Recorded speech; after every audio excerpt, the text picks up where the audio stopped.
you talk about an orchard setting, a lot of the pressures that are put into orchardists are to grow only a few varieties and big rows of single varieties of, say, apples, peaches, go down the list of things that people have in orchards.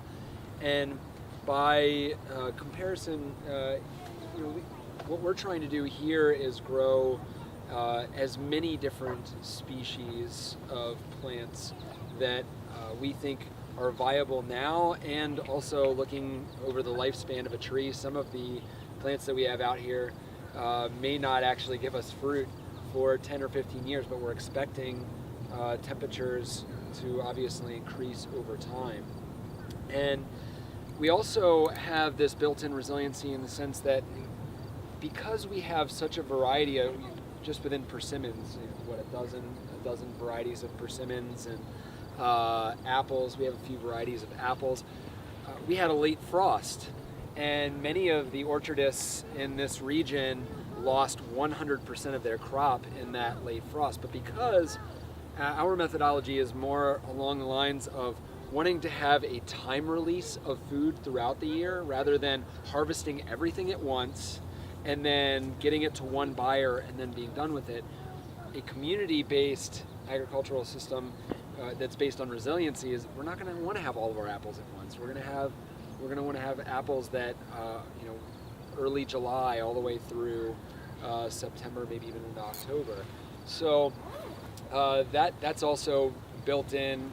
We got plenty of apples off of our Williams Pride, but we didn't get any off of any of the others.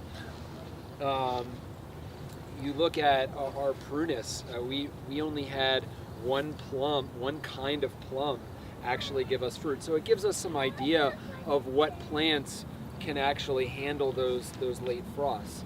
Likewise, if you had an orchard where it's all one kind of apple, one kind of peach, you name it, and one of them got a disease or some kind of pest, would you wait to see if those pests would make their way to the rest of your crop? No, you just spent excuse me, you just spent a lot of money on that infrastructure. You're forced in that sense to go much quicker to the nuclear option, right?